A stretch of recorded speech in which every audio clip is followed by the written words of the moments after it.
brauchen wir nicht. Den Strich auf Punkt, dann seht ihr, dass irgendwann der Zeiger fällt. Jetzt funktioniert das folgendermaßen. Steuerzeit. Wie erklärt man Steuerzeiten? Das ist ja irgendwie ein Riesenmysterium und die wenigsten können das tatsächlich erklären. Ich werde heute mal mein Glück versuchen für den letzten Teil von unserem KDM 670 Tuning Motor für das Projekt. Als allererstes brauchen wir mal wieder unsere berühmten 4 Takte. Ansaugen, verdichten, arbeiten und ausstoßen. Alles beginnt im OT des Arbeitstaktes, also im sogenannten Zünd-OT. Von da geht einfach alles aus. Warum? Das wird sich nachher von ganz alleine erschließen. Ich habe den Motor schon soweit vorbereitet. Ich habe hier schon mal die Gradscheibe drauf. Die wird gleich interessant. Die braucht ihr nämlich für diese Spirenzchen. Wenn nicht, könnt ihr auch den Rotor nehmen. Sprechen wir aber nachher nochmal drüber. Jetzt montiere ich erstmal die Nockenwelle. Und zwar so, wie ihr es kennt. Punkt auf Oberfläche, Strich auf Strich, Nockenwelle mit Nockenwellenrad. Also, dass die fluchten, ihr wisst, was ich meine. Und dann kommen wir zum eigentlichen Punkt von diesem Video, nämlich warum, wie, wer, was jetzt machen. Die Nockenwelle, für die wir uns gemeinschaftlich entschieden haben, unsere MSP3, wird aber, bevor ich die verbaue, ein wenig modifiziert. Und zwar werden wir uns von diesem dämlichen Autodeko trennen, weil den werden wir nicht mehr brauchen. Ich weiß nicht, ob ich das schon mal sagte, aber dieser Motor wird gänzlich ohne E-Start und das Drumherum in Betrieb gehen, ganz einfach, weil, ja, brauchen wir nicht. Reiner Kicker ist viel cooler in meiner Welt. Außerdem gehen sowohl Autodeko als auch Freilauf und Co. sowieso nur kaputt. Und deswegen verzichten wir gleich von vornherein drauf. Außerdem springen die Kisten dann besser an. Also wenn du eine 660 hast, schmeiß den Autodeko raus und alles wird besser. Also den Sprengring da raushebeln, dann kann man das da so runterziehen. Dann hat man den Bums in der Hand, die Feder da raus. Den Sprengring da so wieder drauf. Braucht man ein bisschen Mumm in den Finger. Oder eine Zange. Ich nehme eine Zange, was soll ich mir die Finger kaputt machen? Wieder an Ort und Stelle drücken. Das ist wichtig. Fertig, das war's schon. So, anschließend kommt dann die Anlaufscheibe da drauf, die dürft ihr nicht vergessen. Und dann unser neues Lager. Und dann bauen wir jetzt erstmal ganz normal die Nockenwelle ein, mit Nockenwellenrad, so wie ihr das kennt. Aber weil der Motor jetzt so hoch ist und ich mit dem Chassis filme, mache ich das mal eben ohne euch. Den Schritt kennt ihr ja auch. Was dann kommt, wird dann aber separat mit der anderen Kamera gefilmt, weil etwas unten und oben passiert. Aber das seht ihr dann. So, ich disponiere komplett um auf die Sony, weil das keinen Sinn hat mit der GoPro.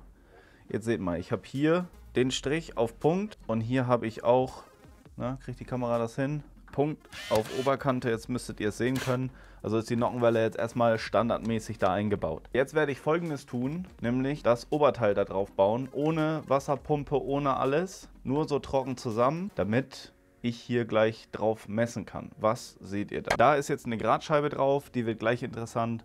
Und jetzt drehen wir den Motor erstmal in Laufrichtung durch. Wenn man nicht genau weiß, was die Laufrichtung ist, dann nimmt man sich einen Kickstarter, setzt den da drauf und kickt einfach mal und guckt, in welche Richtung der Motor läuft.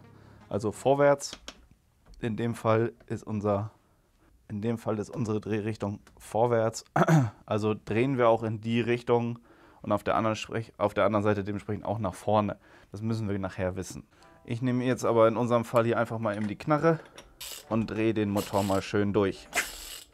Das ist gar nicht mal so einfach. Zum Einstellen müssen wir jetzt darauf achten, dass wir im richtigen OT sind. Und zwar ist das der OT, in dem die Kipphebellose sind oder nicht der Überschneidungs-OT ist. Ich habe mir das hier unten eben einmal markiert.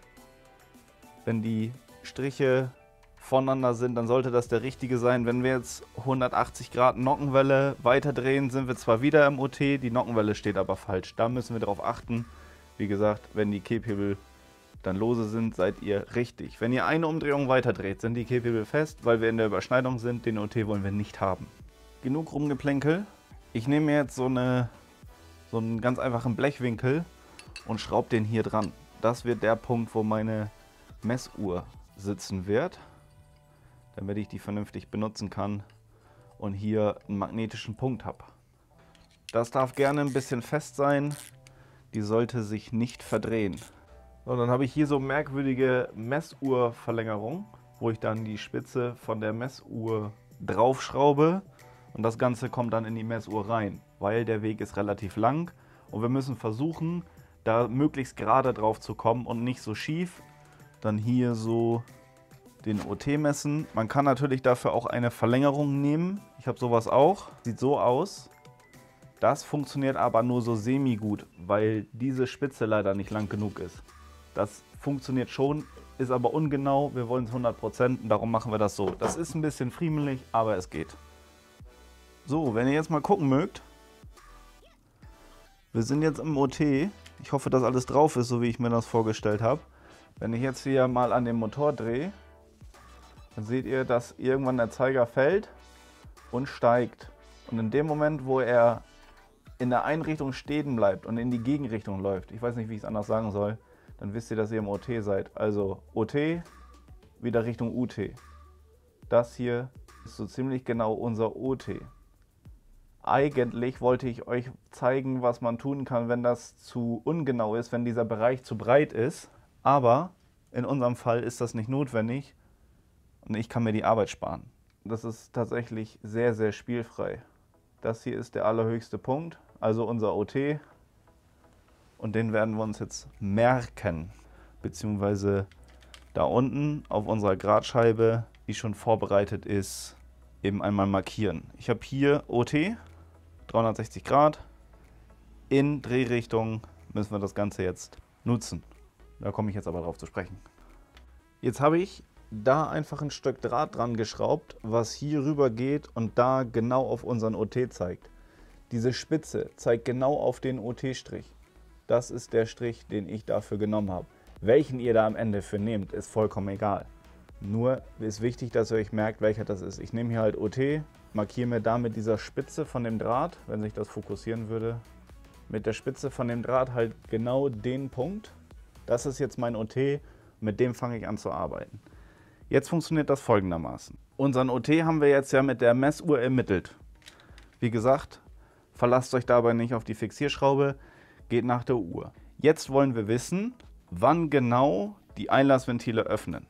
Jetzt nehme ich die Messuhr da weg, setze sie dafür auf die Ventiltops bzw. auf einen vernünftigen Messpunkt bei den Einlassventilen, drehe den Motor in Arbeitsrichtung, sprich vorwärts, und weiß genau, ab welchem Grad Kurbelwinkel die Einlassventile öffnen. Das wollen wir rauskriegen, darum machen wir den Zinnober und das stellen wir dann ein. Jetzt sind wir perfekt vorbereitet.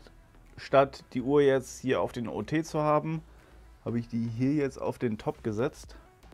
Wenn das Ding sich fokussieren würde, habe ich das hier jetzt auf den Top gesetzt. Nicht auf den Kipphebel, weil der zu viel wackelt und Spiel hat, sondern auf den Top, weil der relativ starr ist. Und hier das Ganze jetzt auf OT markiert. Das sagte ich aber auch schon. Jetzt müssen wir den Motor drehen. Und zwar bis die Ventile einlassseitig sich öffnen vor OT. Wir wollen ja quasi Ventilöffnung haben, während der Kolben runtergeht und ansaugt. Alles andere macht ja keinen Sinn und das ein bisschen vor OT, einfach um da dann dementsprechend die Überschneidung mitzunehmen. So, jetzt muss ich ein bisschen friemeln, weil filmen und drehen und gucken ist gar nicht so einfach. Also drehen wir den Motor in Drehrichtung. Jetzt gleich wird der umschlagen, aber das ist okay. Wir bremsen den dann einfach dann aus über die Klinke bzw. drehen zurück und gucken uns dann genau an, was passiert ist. Jetzt ist der ein Stück runtergekommen, wir drehen zurück, bis hier wieder auf 0 ist und nichts passiert. So ziemlich 0. Hier fängt er jetzt an. Seht ihr? Hier fängt er jetzt an. Da fängt er jetzt langsam an zu steigen. Ich denke, dass ihr das sehen könnt. Und wir sehen hier bei 30 Grad fängt er an. 30 Grad vor OT fängt er also an, die Einlassventile zu öffnen. Und das ist mir persönlich ein bisschen zu spät. Ich hätte gerne ein bisschen eher Öffnung, so 40 bis 36 Grad vor OT für diesen Motor sollten schon sein. Da gibt es Tabellen von KTM, ich blende euch die hier mal eben einmal ein, wo ich mir die Daten herhole. Und das Ganze müssen wir jetzt für diesen Motor anpassen. Jetzt haben wir nur ein kleines Problem. Stellt sich ja jetzt die Frage, wie stellt man das ein? Das Innere hat nur 18 Zähne, ist also nicht sonderlich flexibel und außen sind 34 Zähne. Das bedeutet, wenn wir die innere Verzahnung versetzen, sprich nach hinten, um früher zu öffnen, wären das 40 und am Kettenrad außen wären das 21,17 oder irgendwie sowas. Das bedeutet, wir müssen ein bisschen hin und her schieben. Wir werden jetzt, also wenn man das ins Verhältnis setzt, um, was waren das, 6 Grad nach vorne zu kommen, müssen wir innen 2 versetzen und außen um 4 zurückdrehen. Dann wären wir bei irgendwas mit 4,7 Grad, also fast 35 Grad vor OT, da wo wir eigentlich hin wollen. Wir können das im Zweifelsfall ja aber nochmal anpassen. Ich werde mir dann mal eben einmal die Überschneidung vor OT angucken. Da sage ich euch dann aber noch was zu und dann entscheide ich, ob das so hinhaut oder nicht. Das bedeutet, jetzt wird nochmal alles zerlegt, also wieder alles auseinandergebaut, das angepasst, was ich gerade sagte, innen 2 vor, außen 4 zurück, dann nochmal messen, also dasselbe wie gerade eben und dann die Überschneidung vor OT gucken, sprich eine 180 Grad Nockenumdrehung weiter gucken, wo wir dann stehen und dann wissen wir ganz genau, wo Einlass, Öffnung und so weiter ist. Die genauen Steuerzeiten sage ich euch dann nochmal. Ich habe das jetzt genau so gemacht, wie ich es gerade sagte. Eben einmal 2 vor, 4 zurückgedreht, um genau auf diese 2 mal 1,15 Grad zu kommen. Jetzt sind wir ganz bisschen daneben gelandet. Ich treffe es nicht 100%, aber wir sind jetzt Einlass, Öffnung vor OT bei 38 statt 36 Grad. Einlass schließen nach OT bei 50 Grad. Auslass öffnen vor OT bei 56 Grad und Auslass vor OT bei 18 Grad. Das sind fast genau die Steuerzeiten, die KTM vorgibt, die ich euch ja in der Tabelle da gezeigt habe. Und das wird so sehr gut funktionieren. Wir sind natürlich auf der hammermäßigen Drehmoment-Seite. Ne? Überschneidung ist irgendwas mit 1,9 oder so. Ich bin mir nicht mehr ganz sicher, ich habe es nicht aufgeschrieben, weil es nicht ganz so relevant ist. Auf jeden Fall wird das hammerhart ziehen. Also nicht für Drehzahlen gemacht, sondern wirklich aufgrund der MSP3 Nockenwelle zum außer Kurven rausfetzen und das wird richtig dolle drücken. Jetzt verrate ich dir noch einen kleinen Trick, was du machen kannst, wenn du keine Gradscheibe hast. Dann nimmst du einfach deinen Rotor. Dein Rotor hat einen Durchmesser von 920 mm und dementsprechend kannst du dann darüber ausmessen, wo du bist. Kannst du mit dem Bandmaß machen. Bisschen Mathematik und dann passt das schon. Jo, dann wäre das ja im Kasten. Ich hoffe, du hast mir folgen können, warum ich das gemacht habe. Beziehungsweise wir müssen das machen, weil durch den Hub und durch diese ganzen anderen Sachen halt einfach nicht mehr Plug and Play mit dieser Nockenwelle möglich ist. Wir müssen die Steuerzeit natürlich auf unseren Hub und so weiter und so fort anpassen. Ich werde jetzt alles wieder zerlegen, das richtig zusammenbauen, weil die Hälfte ja fehlt. Und dann war es das mit diesem Video. Ich wünsche mir echt, dass du das verstanden hast, warum wir das machen. Habe ich ja gerade auch erklärt. Und das soll es für das Thema auch erstmal gewesen sein.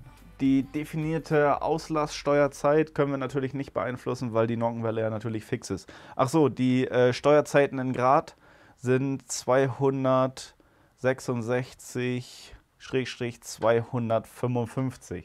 Also Drehmoment-Steuerzeiten. Und falls ich das noch nicht sagte, wie man das hier oben zusammenfuscht, habe ich ja in einem separaten Video mal gemacht.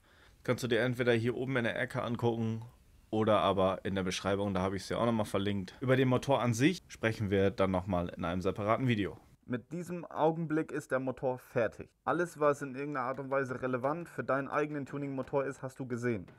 Jetzt hast du alles, was du brauchst, um deinen eigenen Tuning-Motor auf Basis von unserem Projekt hier zu bauen. Das ist ja der Grund, warum wir das gemacht haben. In dem nächsten Video zum Motor gucken wir uns den Motor eben einmal genau an und wir sprechen noch eben einmal drüber, um das alles in einem Video zusammenzufassen, was da passiert ist. Danke fürs Zugucken, ich hoffe, du hast was mitgenommen. Wenn noch irgendwelche Fragen offen sind, dann in die Kommentare damit. Und hier kannst du dir jetzt ein Video angucken, was YouTube denkt, was du noch gerne sehen wollen würdest. Tschüss!